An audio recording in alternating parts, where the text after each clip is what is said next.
Subscribe करें और bell दबाएं ताकि कोई खबर रह न जाए।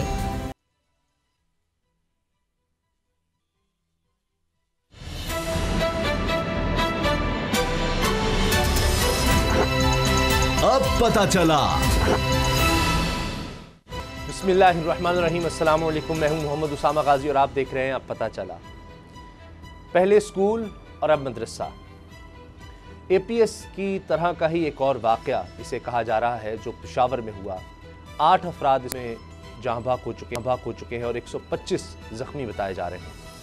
अब देखिए कितनी अजीब बात है कि एक तरफ अफ़गानिस्तान में अमन अमल पाकिस्तान आगे बढ़ा रहा है और दूसरी तरफ आज ही के दिन आप देखिए कि अमेरिका और भारत के दरमियान एक मुआहदा हो रहा है जिसमें वो सैटेलाइट और दीगर डाटा शेयर कर सकेंगे। भारत में उनके एक अहम आदमी अजीत डोवल ने चंद घंटे पहले या आप 48 घंटे कह लें, 1-2 दिन पहले कह लें, ये कहा कि जहां से भारत को खतरा है हम उनकी सरजमीन में जाकर वहां पर जंग करेंगे, यानी अंदर से खलफिशार पैदा करेंगे। और उसके कुछ ही घंटे बाद आप देखते हैं कि पाकिस्तान में दहशतगर्दी का ये इतना बड़ा वाक़या हो जाता है।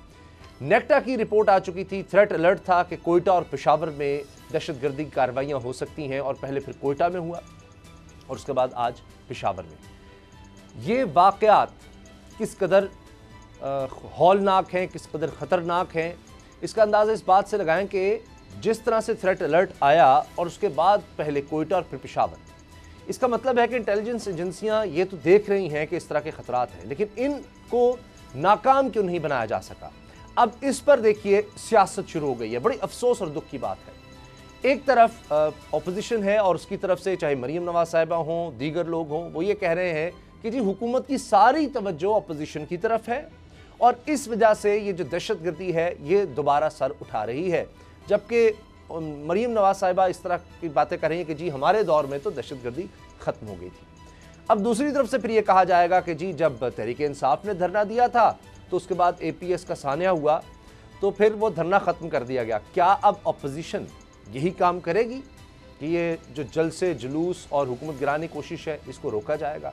क्योंकि एपीएस के हवाले से पाकिस्तान की तरफ से ये कहा जा चुका है, हाल ही में मुईद यूसुफ साहब ने ये कहा, जो मुशीर हैं वज़ीर आज़म के कौमी सलामती के, उन्होंने भारत को इंटरव्यू देते कहा कि एपीएस में भी भारत मुलव्वस था और दहशतगर्द भारत से राब्ते में था, जो मास्टरमाइंड था वो मुसलसल भारत से राब्ते में था। अब ये चीज़ें अगर देखी जाएं तो क्या अब भी भारत ही इसमें मुलव्वस है? इस पर हम बात करेंगे। असद खरल साहब, बाबर डॉक्टर साहब मेरे साथ मौजूद हैं और अलामा ताइब ने हमें ज्वाइन किया है जो कि वज़ीर आज़म के मामले खुसूसी बराए मशरिक़ वस्ता हैं।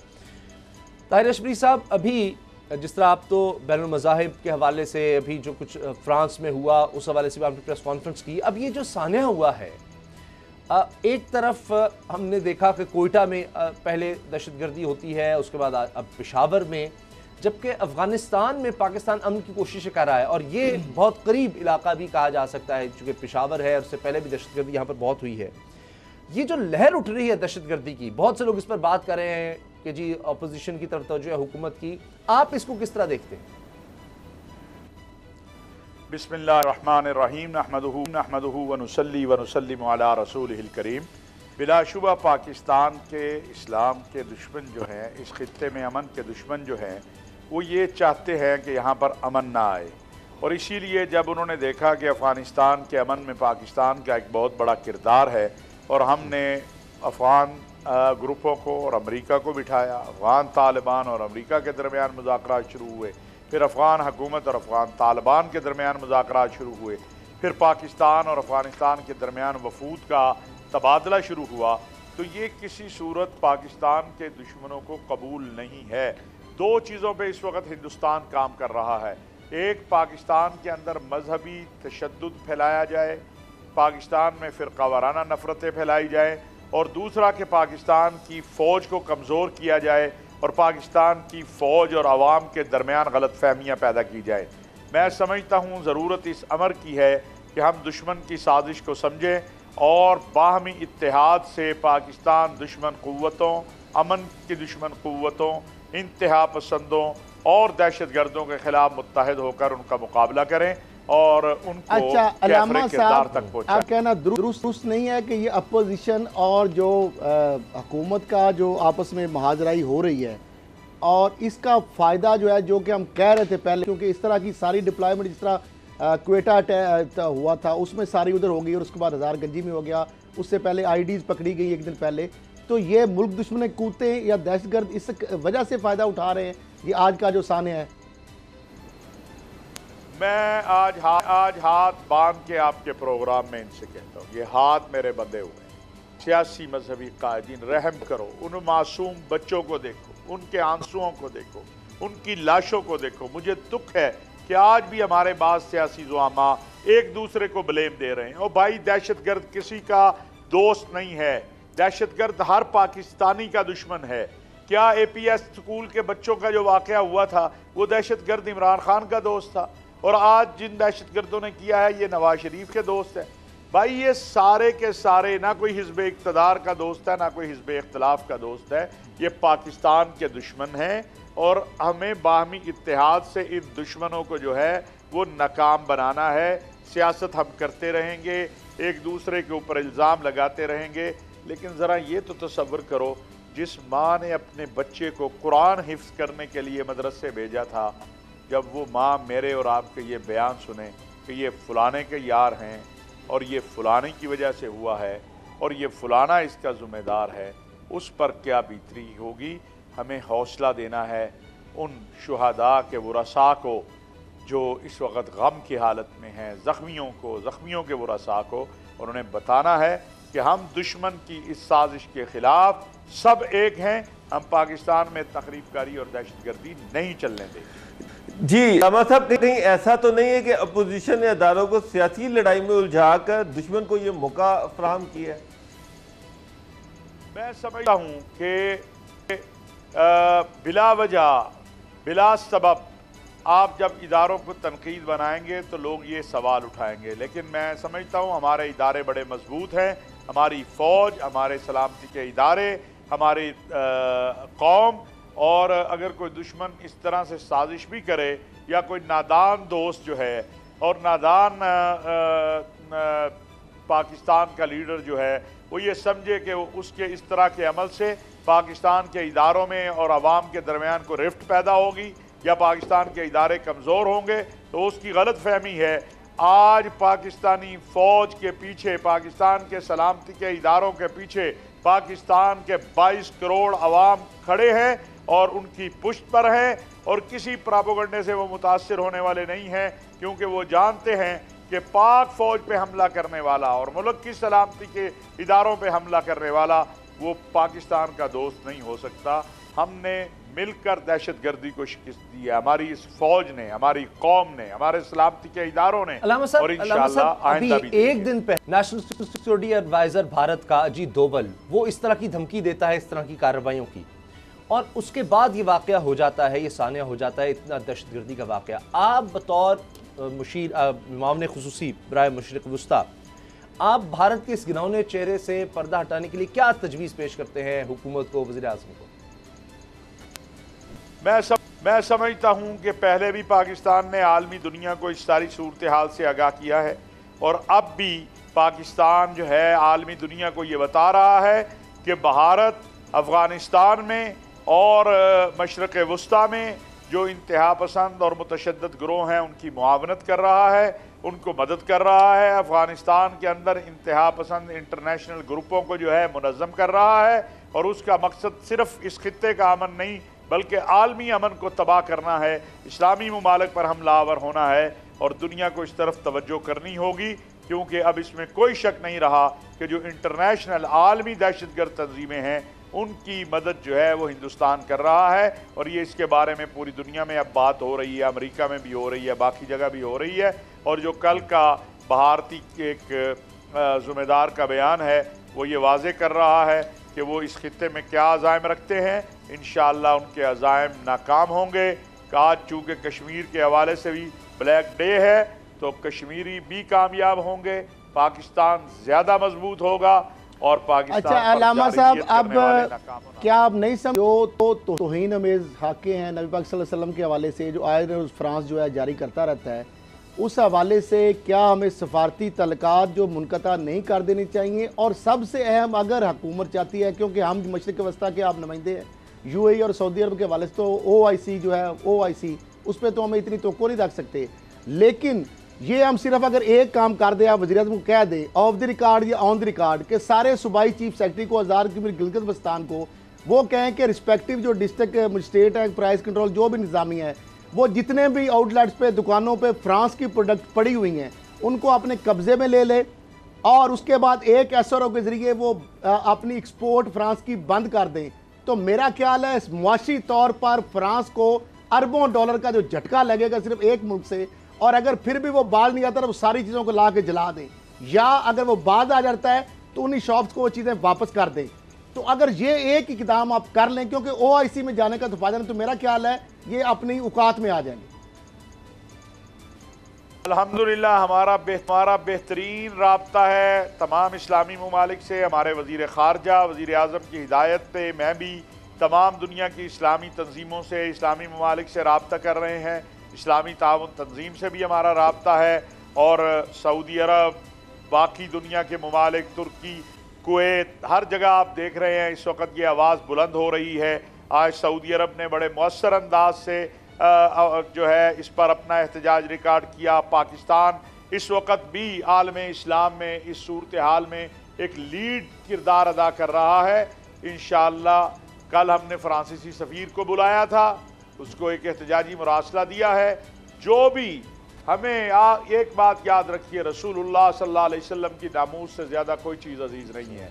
जो कदम भी उठाना पड़ा इंशाअल्लाह उठाएंगे, लेकिन ये जो घिनौना खेल है और दुनिया की सबसे बड़ी दहशतगर्दी ये है कि ख़ातिमुल मुरसलीन, ख़ातिमुल अंबिया हज़रत मोहम्मद मुस्तफ़ा सल्लल्लाहु अलैहि वसल्लम की तौहीन की जाए। इसको ख़त्म करवाने के लिए इंशाअल्लाह इमरान खान साहब की क़यादत में मौजूदा हुकूमत हर मुमकिन कोशिश करेगी, और एक दिन वो ज़रूर आएगा जब अक़वाम मुत्तहिदा से ये कानून पास होगा कि मुक़द्दसात की तौहीन जुर्म है और इसको आलमी सतह पर जुर्म करार दिया। अल्लामा ताहिर अशरफी साहब बहुत बहुत का काबीना इजलास भी हुआ और उसमें भी ये बात भी हुई और फातह खानी भी हुई, और जो भी इसके पीछे दहशतगर्द जितने भी हैं उनको सज़ा देने की बात हुई। लेकिन साथ इसमें महंगाई की सबसे ज़्यादा बात हुई है काबीना में, और इमरान खान साहब ने, वज़ीर आज़म ने कहा है कि कुछ भी हो जाए जब तक महंगाई कंट्रोल नहीं होगी मैं चैन से नहीं बैठूंगा।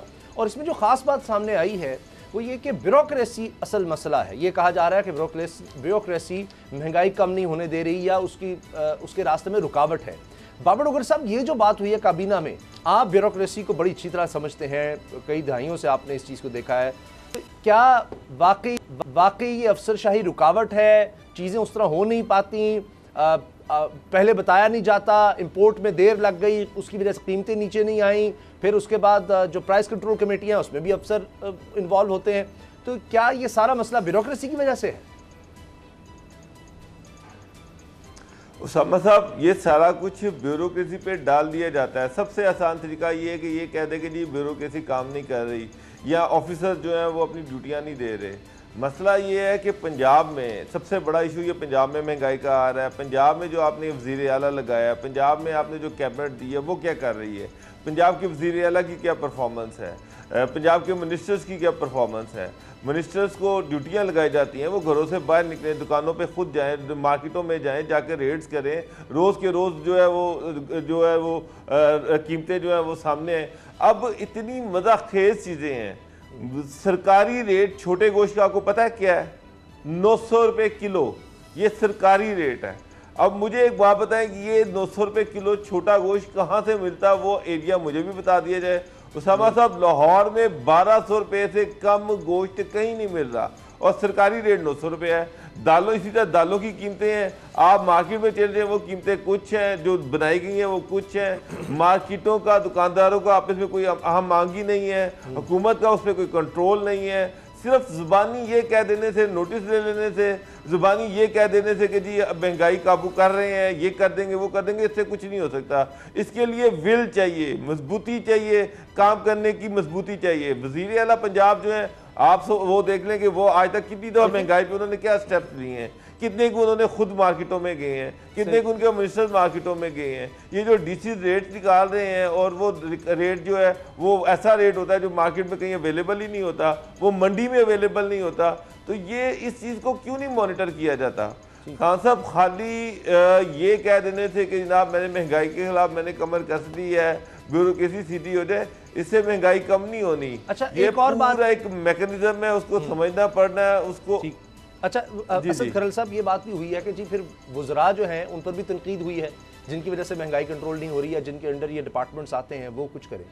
तो अब क्या किया जाए? वजीर बदलने से क्या महंगाई कंट्रोल हो जाएगी, ये कम हो जाएगा? क्योंकि कहा जा रहा है कि ये देखिए सारी बातें हुई हैं, अपोजिशन के हवाले से बात हुई है, लेकिन सबसे ज़्यादा फोकस रहा है कि ये हल्के में जाते हैं हम लोग तो लोग दुहाई देते हैं कि जितनी महंगाई हो गई है। उसामा साहब, ना तो ये वज़ीर आला बदलने से ये महंगाई ख़त्म होगी, ना वज़ीर बदलने से ये महंगाई ख़त्म होगी, और ना ये ब्यूरोक्रेसी पे डालते रहेंगे तो फिर महंगाई ख़त्म होगी। फिर क्या करें? महंगाई ख़त्म करने का सिर्फ एक ही जरिया है। अभी डोगर साहब ने जो बात की मैं उसी को पकड़ लेता हूँ। लाहौर है सूबाई दारुल हुकूमत, रिश्ते कौन जारी करता है? डिप्टी कमिश्नर और जो भी रिस्पेक्टिव आगे लोग हैं, चेन ऑफ कमांड है पूरी। सरकारी रेट गोश्त का क्या है? 900 रुपया। सिर्फ मैं एक जार्ड स्टिक दे रहा हूँ, सिर्फ 1 मिनट के अंदर महंगाई मतलब एक स्टेप से ख़त्म हो सकती है, लेकिन उसके लिए विल चाहिए और दिल भी चाहिए और सारी चीज़ें कॉम्पिटेंसी भी होनी चाहिए। पॉलिसी मेकर का काम है कि जो अगर चीनी 115 रुपए की आ रही है तो सरकारी रेट 80 रुपए से रख के कोई ब्यूरोक्रेट माई का लाल 80 रुपए में उसको फरोख्त कराने में यकीनी नहीं बनवा सकता।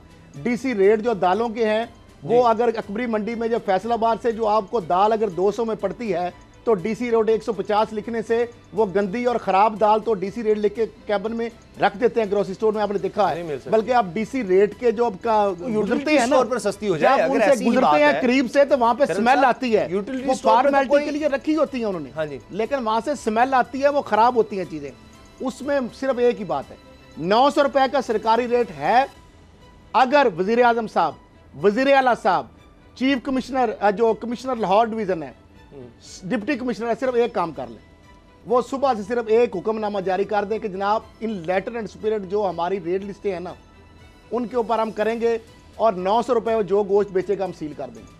हम मर जाएंगे पाकिस्तानी एक दिन गोश्त ना खा के, कोई मौत वाकया तो नहीं हो जाएगी ना एक दिन बकरे का गोश्त अगर नहीं खाएंगे। इस तरह मीट जो बड़ा मटन जो है बीफ है उसको भी जो 450 रुपया रेट है। मुझे डोगर साहब मैं चैलेंज करता हूँ, आपको भी चैलेंज करता है, जुर्माने मुझे ये नहीं है, ये किस लिए बंद होती हैं? ये अपना रेट बढ़ाने के लिए बंद होती हैं। ये किस लिए बंद होती हैं कि हमें साहब को मुफ्त गोश्त क्यों नहीं दिया? अगर आपके अंदर विल है, अगर आप रियासत मदीना को यहाँ पे करना चाहते हैं इंप्लीमेंट, कहते हैं पीछे से तो आप पीछे से क्या है भाई? आप बंद कर दे दुकानें, हम नहीं खाएंगे गोश्त, मर नहीं जाएंगे हम। पीछे तरफ रेट लिस्टें क्यों एक रद्दी का टोकरी बनाते हैं? आप ये उनके साथ एक लॉजिक बना रहे हैं। सरकार एक लिस्ट जारी करती है, आपने तमाशा बना के रख दिया है। ब्यूरोक्रेसी लिस्ट जारी करती है, ठीक है। अब ये मुझे बता दें कि ब्यूरोक्रेसी का उस काम के ऊपर सारे लाहौर की दुकानें सील कर दे सुबह, क्या हो जाएगा? या तो वो रेट आप बढ़ा दें या उसके ऊपर 1200 लिख दें, 1150 लिख दें। आप कानून का मजाक उड़ाते हैं, या फिर आप इंश्योर करें।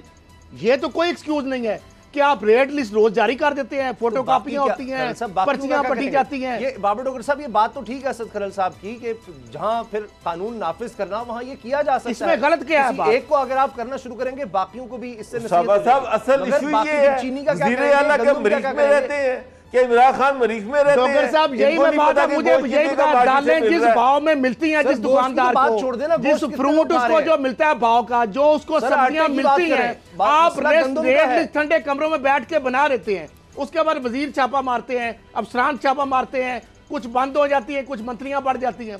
डॉक्टर साहब वंस फॉर ऑल, या तो ये लिस्टें बनाना छोड़ दें या ये तमाशा छोड़ दें। उस पर अलग सरकारी रिसोर्सेज हैं, फोटो कापी इतनी हो गई, लिस्टें इतनी, उनके लिस्टों के अलग पैसे लेते हैं, अपने पैसे खुद चार्ज करते हैं। ये तमाशा बंद होना चाहिए। अब ये ओपन कर दें, जिस तरह माफिया राज कर रहा है, गरीब आवाम में लुटना है। दुकानदार के पास जाएंगे आप भी, आप तो खुद सारा सिस्टम करप्ट है, सारा सिस्टम दोनों। तो इसको किसने ठीक करना है? बात बताएं, ये लट लेके सीएम सुबह करे ना सरप्राइज विजिट, रेड करता है, कितने दुकानदार? डॉक्टर साहब एक काम कर लेते हैं, सीएम बुजदार साहब जाए सुबह निकले रेड करें सरप्राइज। या तो 900 रुपए की लिस्ट बदल दें मेरी हाथ जोड़ के उनको, या ये तमाशा बंद कर दें। ये जो कानून की अमलदारी को रोज चढ़ाते हैं। खुदा की कसम डॉक्टर साहब, कभी हम गोश्त लेने अगर चले जाएं तो हमें शर्म आती है कि हम ज्यादा पैसे दे रहे होते हैं और सारे गाहक ज्यादा दे रहे होते हैं और एक तरफ मुंह तकते हैं। और वो धड़ल्ले से वो बंदों ने प्लाजे बना लिए किसाबों ने, उन्होंने मार्केटें खरीद ली हैं। मामला को मार नहीं जाएंगे। गोश्त का नहीं है ना, जब आपको सस्ता गोश्त 100 में से कोई एक आदमी बेचारा गोश्त खरीदने के काबिल रह गया, अब तो बाकी जो गंदम है, चीनी इसी है, तरह सब्जियों पे देख लें, आप सब्जियों के रेट लिस्ट देख लें डॉक्टर साहब, और ग्राउंड देख लें। इस तरह आप अनाज का देख लें, आप चीनी का देख लें, हर चीज का रेट लिस्ट में कुछ है और वहां पे कुछ है। अमली तौर पे रेट ज्यादा है, जो दुकानदार लाता है उसको पड़ते ही ज्यादा में है, उसको मत मारें। आप मंडियों से कंट्रोल भी नहीं कर सकते, आप टाइमली इंपोर्ट एक सवाल पॉलिसी बनाएं। बाबर साहब ये बताएं, ये तो कोई डंडे मार के ठीक नहीं कर सकते आप। अच्छा, अभी शहबाज गिल साहब ने भी ये कहा कि जी 7 रुपए नीचे आ गया है डॉलर, 7 रुपए। वज़ीर आज़म खुद ये कहते हैं कि जी हम क्या करें, महंगाई इसलिए, अभी उन्होंने जितने भी उनके खिताब होते हैं उसमें कहते हैं कि महंगाई इसलिए हुई कि डॉलर ऊपर चला गया, हम जितनी चीज़ें खरीदते हैं, दालें भी हम खरीद रहे हैं, बाकी चीज़ें भी खरीद रहे हैं, बिजली भी हम तेल से बनाते हैं, तो वो हर चीज़ महंगी हो जाती है। जब डॉलर ही 168 पर चला गया, अब डॉलर 7 रुपए नीचे आ गया है अगर, तो उसका कोई तो इम्पैक्ट नजर आए, कुछ कम नहीं तो ये महंगाई तो कम से कम ना हो, वो तो उल्टा ऊपर जा रहा है, ये फिर क्या हो रहा है? अच्छा डॉक्टर साहब, आपकी इजाजत से डॉक्टर साहब एक बड़ी खबर है, अगर आप जो चेक एंड बैलेंस रखना है तो गवर्नमेंट ने रखना है। मैं यही तो हम रो रहे हैं कि अगर डॉलर महंगा हो गया, दालों की कीमतें ऊपर चली गई, डॉलर सस्ता हुआ तो दालों की कीमतें कम होनी चाहिए। और इसको सारे को अमल दरामद किसने करवाना है? वो गवर्नमेंट ने करवाना है, वज़ीर आला ने करवाना है, अपनी ब्यूरोक्रेसी के जरिए करवाना है। इसका मतलब ये है कि गवर्नमेंट का ब्यूरोक्रेसी पे कंट्रोल ही नहीं है। ब्यूरोक्रेसी जो दिल करता है कर रही है, वो अपनी मनमानी की रेट से निकलवा देते हैं। 900 रुपये का किलो गोश्त जो है, जब वो मार्केट में 1200 रुपया बिक रहा है, तो इसका मतलब ये है कि कहीं ना कहीं या तो आपकी जो मशीनरी है वो काम नहीं कर रही, या मशीनरी मरीख पे बैठी हुई है, वहां पर बैठ के रेट लिस्ट निकाल रही है, इनको ग्राउंड रियलिटीज का पता ही नहीं है। अच्छा, ये रेट लिस्ट सीएम तक भी जाती है, डॉक्टर साहब एक खबर बड़ी मैं देना चाह रहा हूँ, कभी पढ़ी भी नहीं होगी, सीएम साहब को पढ़ने का टाइम, एक बड़ी खबर दे रहे हैं डॉक्टर साहब, उसके ब्रेक के बाद मैं कर सकता हूँ। इस वक्त हमारे तमाम इंटेलिजेंस इदारों के लिए, वजीर आजम पाकिस्तान के लिए, फाइनेंस मिनिस्टर के लिए, FBI के लिए, FIA के लिए, नैब के लिए एक बड़ी खबर मैं देने जा रहा हूं। हमारे मुल्क से, पाकिस्तान से रोजाना ये जो बात कर रहा हूं, इंतहाई मुताद मनों के हिसाब से एयरपोर्टों से, बंदरगाहों से सोना जा रहा है। कहां जा रहा है? ब्रेक के बाद इसका नुकसान क्या होगा? ये बड़ी खबर है। और फिर आपको नैब लाहौर की कारकर्दगी जब आप सुनेंगे तो आप कहेंगे ये हो क्या रहा है, ये नैब लाहौर कर क्या रहा है। ब्रेक के बाद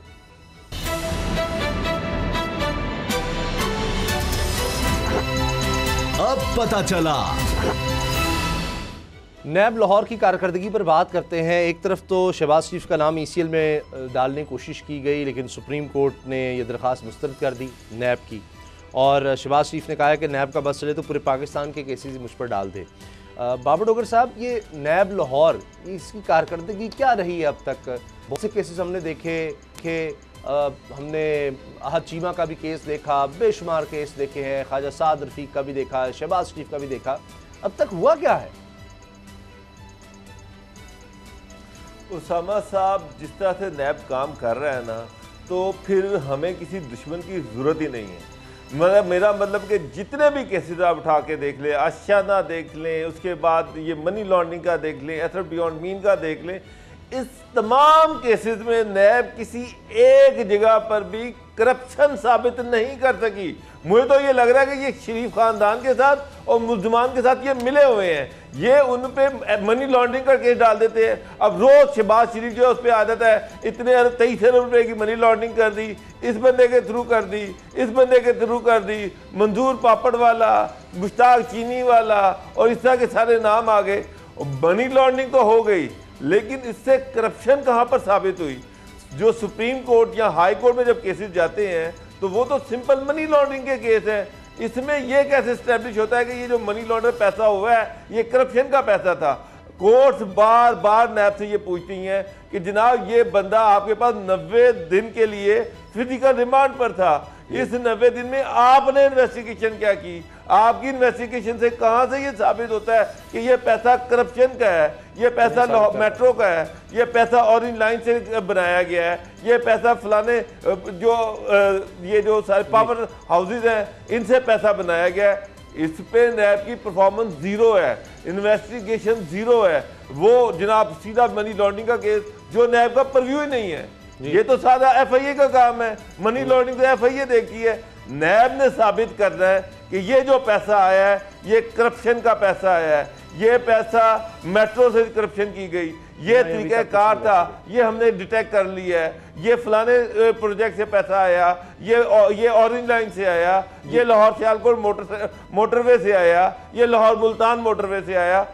कोई एक केस में नैब की इन्वेस्टिगेशन लाहौर की जीरो है। क्यों ऐसा है? क्यों किसी एक केस को ये अपना एस्टैब्लिश नहीं कर पाए, किसी एक केस में ये साबित नहीं कर पाए कि ये पैसा करप्शन का है। ठीक, असद खरल साहब आप तो बहुत अच्छी तरह समझते हैं नैब के मामलात को, ये कहाँ गलती है? क्यों नैब मैं छोटी सी एक बात अपनी कोशिश नहीं करते, सिर्फ मीडिया में हाइप क्रिएट करने के लिए केसेस बनाते हैं। पहले जो बात कर ली थोड़ी सी उसकी बात करके तो साथ इसका गोल्ड स्मगलिंग की। जी, अब मामला ये है कि जिस तरह मैंने नाजरीन आपको बताया कि इस वक्त सोना जा रहा है दुबई। मुख्तलिफ लोग जो हैं जो गोल्ड स्मिथ हैं मार्केटों में, आपको पता है सोना यहाँ पे 1,15,000 पे पहुंचा हुआ है। वो लोग जेवर तो बनाते नहीं, अब आर्टिफिशियल ज्वेलरी पे चले गए, कोई बंदा अफोर्ड नहीं कर सकता।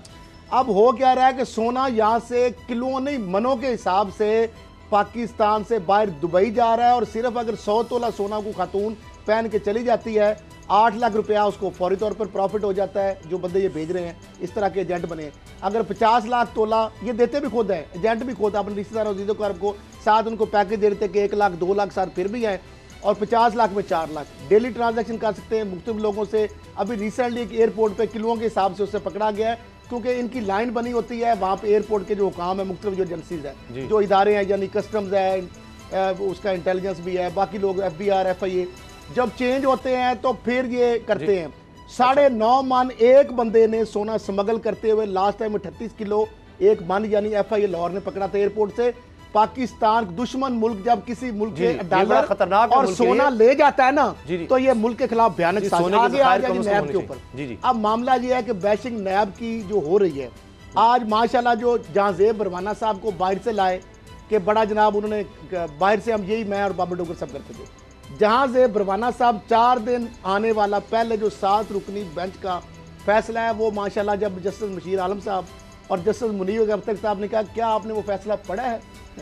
नैब के जो स्पेशल प्रोसिक्यूटर जिनको बाहर से लाया गया, दरामद किया गया कि जनाब ये बड़ी केस लड़ेंगे सुप्रीम कोर्ट में, उन्होंने जहाँ कहा जी मैंने तो वो पढ़ा ही नहीं है उनके, इसलिए आपका यही हाल है।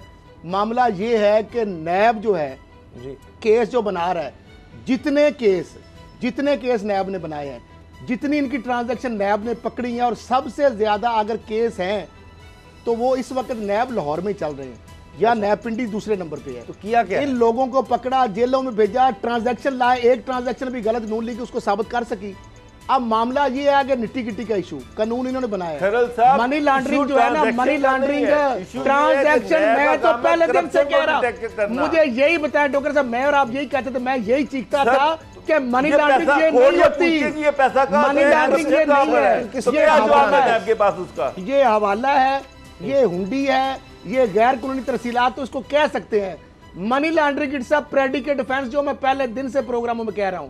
आप इसको अगर मनी लॉन्ड्रिंग कहेंगे तो कभी भी ये एस्टैब्लिश नहीं कर पाएंगे, वो सेकेंडरी स्टेप है। पहले आपको वो प्रोजेक्ट के अंदर करप्शन ढूंढनी पड़ेगी कि ये किस प्रोजेक्ट से कितना पैसा किकबैक्स में आया। मुझे बताएं किस केस में इन्होंने अभी तक करप्शन ढूंढी तो है? यही मसला है। लेकिन एक तो और दूसरा ICL में नाम, जब वो बंदा ऑलरेडी जेल में है तो ये तो जस्टिफिकेशन है डॉक्टर साहब नहीं बनती। मैं कुछ फैक्ट्स आपके सामने रखता हूं, अपनी सिर्फ 2 लाइनों में वाली बात है। सबसे ज्यादा जो इस वक्त केसेस उनके साथ मिले हुए हैं, ये मुल्जमान के साथ मिले हुए हैं, ये उनको सेफ एग्जिट दे रहे हैं। अब बरवाना साहब ने अगर 2 जुमले बाबर साहब, फैक्ट ये है कि सबसे ज्यादा ज़ेर इल्तिवा केसेस इस वक्त पूरे पाकिस्तान में अगर देखें नैब के हवाले से तो नैब लाहौर के हैं, और ये मायूस कुन कारकर्दगी कही जा रही है। चेयरमैन नैब भी इस पर परेशान है, सख्त इस पर नाराज है कि नैब लाहौर कर क्या रहा है कि सबसे ज्यादा केसेस अगर पेंडिंग पड़े हैं तो यहाँ पर पड़े हुए हैं, और वो ये भी कहा जा रहा है कि दिलचस्पी नहीं है लोगों की, और नाअहली है यहाँ पर तफ्तीशी अफसरों की भी।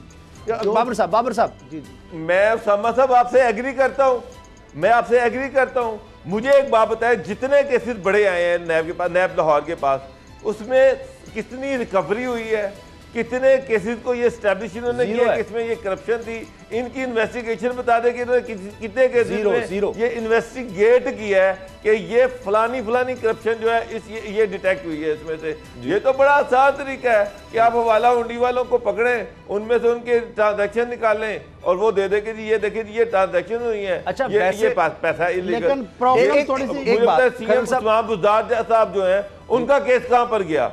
वो आसमान पे चला गया, जमीन में चला गया। एक तरफ ये कहते हैं कि हम केस देख के फेस नहीं देख के, मैंने क्या कहा जो तगड़ा होता है मैंने क्या चाहता उस दिन ब्रेकिंग खबर क्या दी थी कि उस्मान बुज़दार साहब को एनआरओ मिल गया। मैंने कहा था, आपको याद है? जी जी बिल्कुल याद है। उसामा साहब कहा था कि ये क्या कर रहे हैं सर, ये नैब ने दिया ना, नैब दे रही है ना, नैब तो नहीं दे रहे।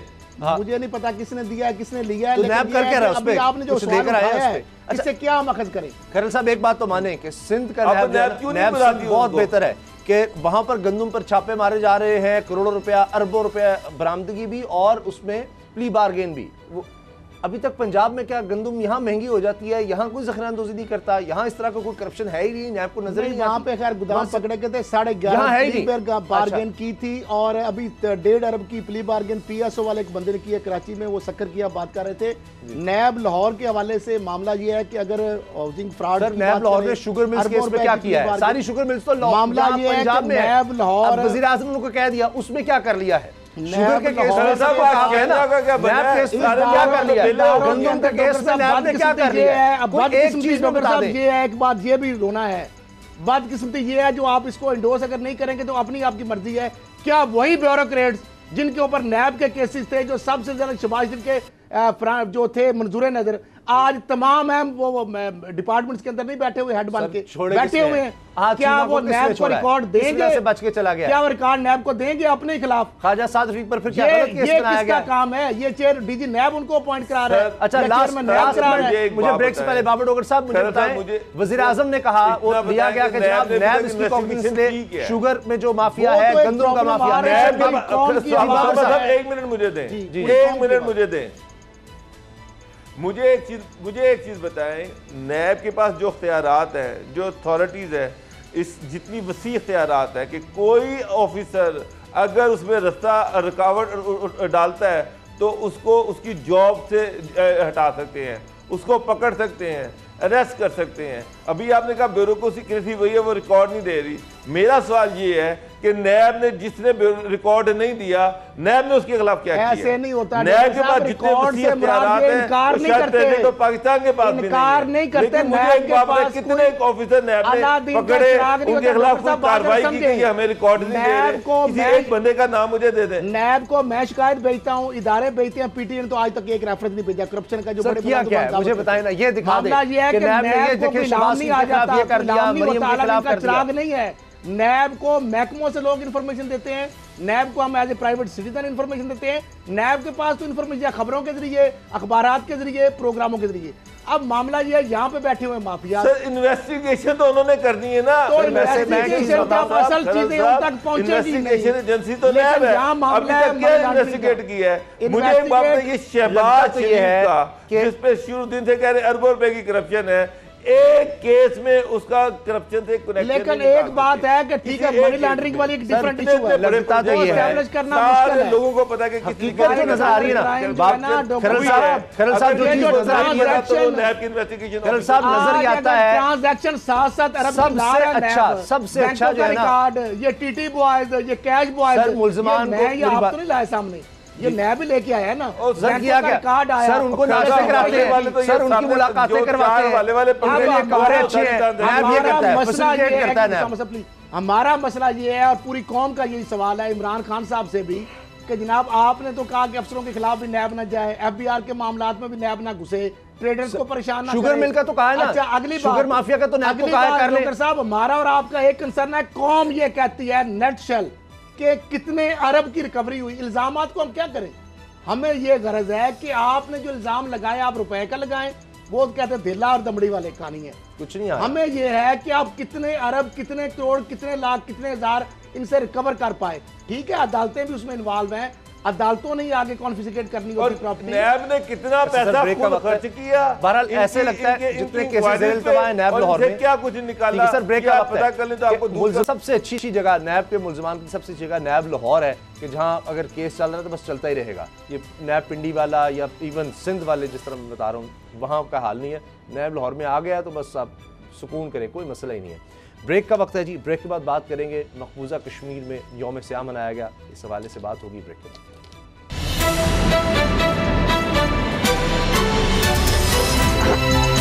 अब पता चला।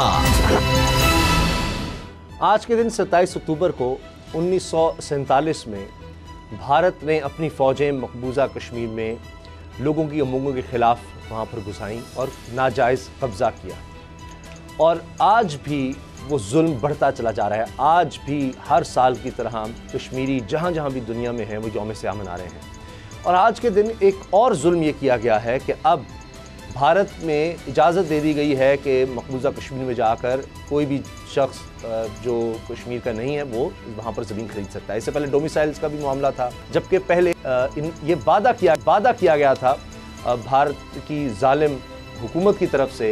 ये हमेशा से उनका एक एग्रीमेंट था कि जी हाँ, इस तरह से बाहर से आकर कोई ज़मीन नहीं खरीद सकेगा, सरकारी नौकरियाँ नहीं ले सकेगा, यहाँ के लोगों को इसमें प्रेफरेंस दी जाएगी। ख़ास यहाँ पर कानून मौजूद था, उसका खात्मा कर दिया गया। तो असद खैर साहब, एक तरफ यौम स्याह मनाया गया, स्याह झंडे लोगों ने घरों पर लगाए, लेकिन आज भी वहाँ पर इंटरनेट उस तरह से नहीं है। आज भी पाबंदियाँ वो हैं और इंसानी हकूक़ की तंजीमें जो हैं वो खुद कह रही हैं एमनेस्टी इंटरनेशनल चलेगी भारत से कि जी हाँ, तो बात ही नहीं हम कर सकते, जुल्म इतना है।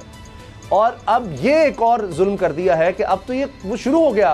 पहले ज़मीनों पर कब्ज़ा, वो जो कत्ले आम है उसके लिए जितनी बताए जाते हैं स्टेप्स, उसमें अब ये स्टेप भी शामिल हो गया है कि पहले वहाँ पर आरएसएस और ये दहशतगर्द उनके कब्ज़े करवाए जाएंगे मज़लूम कश्मीरियों की ज़मीनों पर, वहाँ पर उनको आबाद करके और उसके बाद फिर आबादी को कम कर दिया जाए। उसामा साहब, पाकिस्तान किसके नाम पे बना था? ला इलाहा इल्लल्लाह, हम मुसलमान हैं बेशक, अल्हम्दुलिल्लाह। हमारा जो आइन है उसका प्रियम्बल क्या कहता है?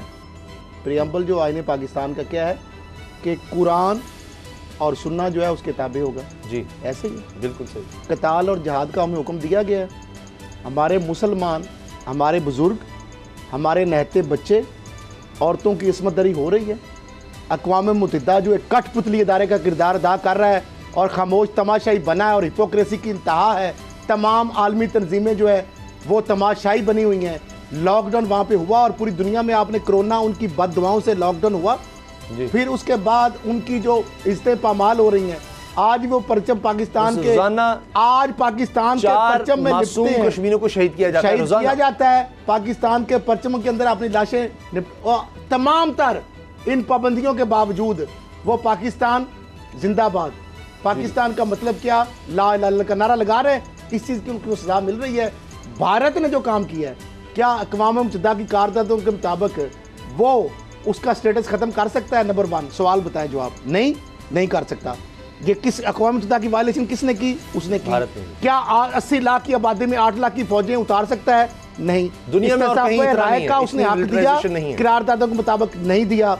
अभी जबरदस्ती लोगों को बसा रहा है, वहां पे बसा रहा है उनका। जी। अच्छा, अब मुझे तो ज़मीनें भी बसाना तो अलग बात है। ये बताएं कि पाकिस्तान 22 करोड़ आवाम, इनकी बहनें और बेटियां वहां पे असमत दरी हो और हम बगैरती की जिंदगी बन के जी रहे हैं। मुझे ये बताएं, मोदी को लगाम नहीं डालेंगे? मौला अली ने क्या कहा था कि सबसे बड़ा जालिम ये है। कौन है? जो जुल्म सहता है और आवाज़ बुलंद नहीं करता। वो तो जुल्म भी सह रहे हैं, आवाज़ भी बुलंद भी कर रहे हैं, परचमों भी लिपट रहे हैं। हमने, मुझे बताया, ये जो, मैं ये नहीं कहता जज्बाती गुफ्तगू है कि हम एटम बम चला दें।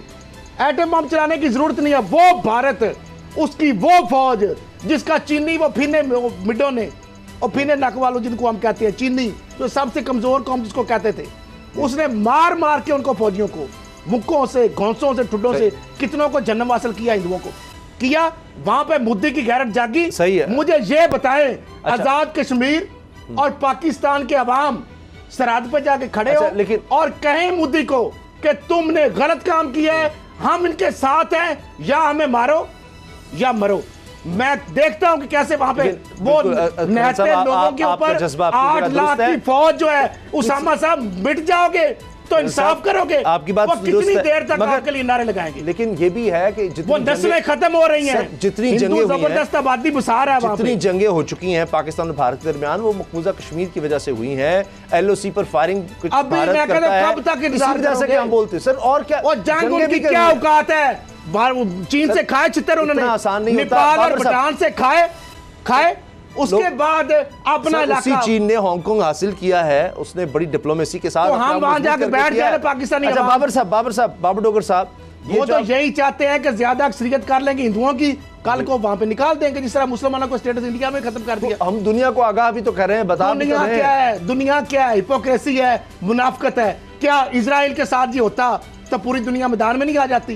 सर इजराइल ने फलस्तीन कितनी के ताकत लिए बना कोई ली हुई नहीं है। अच्छा बोलता बाबर डोगर साहब, क्या आप समझते हैं ये अब यौम सियाह भी मनाया जा रहा हाँ, है, बस टोकन करते रहे। और अब ये जुल्म बढ़ गया कि जी अब जमीनें भी वहां पर जो है हिंदू इंतहा पसंदों को दी ताकि जाएगी, बांटी अक्सरियत हो जाएगी। जाए उनकी, हम इंतजार करें इस चीज़। वहां आए तो जमीन ले लेकर लोग चले जाए, वहां से बेदखल कर दे, जो फलस्तीन में हाल हो गया है। तो फिर हमारे पास आ जाए कश्मीरी रोते तो वहां पर अरब ममालिक ने क्या कर लिया फलस्तीन के लिए? आज तो हम हम बात ये करें ना, इंतजार करें इसराइल के कि खिलाफ भी पाकिस्तान ही जब खड़ा है। उनको- आप मुझे बता दें पाकिस्तान के अलावा कितने ममालिक हैं? तुर्की और तो हम पाकिस्तान, ही करेंगे कोई ना, और खड़ा हमें है? मैदान में आना पड़ेगा। तुर्की के बाद हमें मैदान में सर आना पड़ेगा। हमारे जवानों ने भी ये शहादत दी। आज जवान मुझे बताएं तो 20-20 दिन आज यौम सियाह है, तो ये जो हो गया पेशावर फौजियों की बात में, है, जो पेशावर में दहशतगर्दी हो गई, वो भी तो पाकिस्तान से आ रहा है। तो अजीत डोवल करा रहा है, वो ओपनली कह रहा है मैं करवाऊंगा।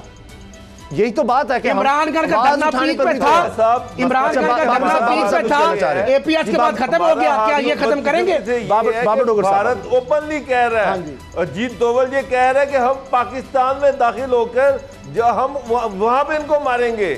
मेरा मतलब ये है कि कश्मीरी अगर 73 साल के बाद भी आज मसला कश्मीर जिंदा है, तो उसकी सबसे बड़ी वजह यह है कि कश्मीरी खुद अपनी आज़ादी चाह रहे हैं। वो खुद इंडिया के, इन्होंने आज तक इंडिया के तसल्लुत को नहीं माना। जिस तरह से खल साहब कह रहे हैं, वो अपने वो लोग जो उनकी शहीद हो जाते हैं, उनकी जो लाशें वो पाकिस्तान के परचम में लपेट के साहब इस्लाम में ये कहता है, मेरा बस नहीं चलता। डॉक्टर साहब इस्लाम में ये कहता है कश्मीर के मुसलमान तो बेचारे नहीं जा सकते हैं रियासत के हुक्म से, हम उसके ताबे हैं। इस्लामी रियासत में भी ये है, अगर रियासत आज हुक्म दे, मैं कलमा पढ़ के कहता हूँ और ओथ कहता हूँ, सबसे आगे मैं खड़ा हूँ, मुझे पहले टैंक आएगा जी। अच्छा, रियासती तौर पे आपको जब तक ये फौज को जाने की जरूरत नहीं है। 22 करोड़ आवाम ही काफी है उनके लिए, आजाद कश्मीर की आवाम ही काफी है। बच्चा बूढ़ा जवान जज्बा देखे। रियासती तौर पर इमरान खान साहब, हुकूमत, आर्मी चीफ एक दफा कह दे कि आओ पाकिस्तानियों उठो, आज अपनी बेटियों और बहनों की अस्पताल बचाओ। एक दफा कह दे, खुफिया तौर पर पॉलिसी बता दे। मैं सबसे अगली सफों में ना हूं। मेरी गुजारिश तो सुन लें। अब देखिए, मामला ये नहीं है कि हम बैठे हुए हैं, हम पुतले जला रहे हैं, हम यौम एहतजाज मना रहे हैं। उनके पूछे अज़रबैजान आर्मेनिया में भी जंग है, तो वो भी बैठकर प्यासे नहते, अच्छा वो मर रहे हैं। अज़रबैजान आर्मेनिया में अगर जंग हो रही है तो वहां भी मुज़ाकरात साथ साथ होते हैं, हर मसले का हल मुज़ाकरात फौजें करती रहे ना, हुकूमतें करती रहे। अच्छा, आवाम को खुला छोड़ दे। बाबर साहब देखिए, आवाम में और वो दुर्गत फौजी भारतीय, आपकी बात सही है कि मकबूजा कश्मीर के मुसलमानों को बिल्कुल खिराज तहसीन है कि जिस तरह से वो आवाज उठा रहे हैं, मगर सबसे ज्यादा सपोर्ट कौन कर रहा है? कौन सा पाकिस्तान के अलावा मुझे बता दें, OIC में, सिक्योरिटी काउंसिल में मामला कोई ले जाता है? डिप्लोमेटिकली करते रहे मसला कश्मीर को किसी ने जिंदा रखा हुआ है तो वो पाकिस्तान है, पाकिस्तान की हुकूमत है। UNO में अगर कश्मीरी तो जाकर UNO में नहीं बात कर सकते, UNO के अंदर जनरल असेंबली में अगर कोई उसका मसले को उठाता है तो वो पाकिस्तान है। उस पाकिस्तान के अलावा कोई और मुल्क बता दे जो UNO में कश्मीर का नाम लेकिन डॉक्टर साहब जो बात कर रहे हैं वो UNO कहां कहते हैं? मकबूजा कश्मीर के मुसलमान भी तो देखते हैं, तभी तो पाकिस्तान के झंडे में लिपट कर जाते हैं। डॉक्टर साहब डिप्लोमेटिक तो वो पाकिस्तान से, मैं ये नहीं कह रहा 8वीं जंग कर ले, मैंने ये कहता इमरान खान चले जाए। देखिए आवाम को तो छुट्टी दे देना, ये जादी तंजीमें हमारी ठीक है गलत है, लेकिन अपने भाइयों की हेल्प के लिए फिर आपको भारत की इजाजत नहीं दी जा सकती। तो भारत का किसने इख्तियार दिया है? दुनिया में वो उनके ऊपर भारत यही चाहता है, कब्जा करे। साहब भारत तो यही चाहता है। और भारत तो खुद फंस गया है डॉक्टर साहब, भारत तो खुद भारत तो ये चाहता है सतकरल साहब कि यहाँ पर लोगों के हथियार आ जाए। फंस चुका है इस वक्त। अच्छा, भारत फंस चुका है, चेंज करके वो खुद फंस गया है। आज कुछ प्रोग्राम का वक्त खत्म हो गया, प्रोग्राम का वक्त खत्म हो गया है। दुआ में याद रखिएगा, और हमें दुआ तो हम कर सकते हैं, जिस तरह सतकरल साहब जो बातें कर रहे हैं वो अपनी जगह, मगर हमें दुआओं में ज़रूर मकबूजा कश्मीर के मुसलमानों को याद रखना चाहिए कि अल्लाह ताला उनको जल्द आज़ादी नसीब फरमाए। और मुझे यकीन करें, इस बात की बहुत उम्मीद है कि इंशाअल्लाह वक्त दूर नहीं। अल्लाह हाफ़िज़।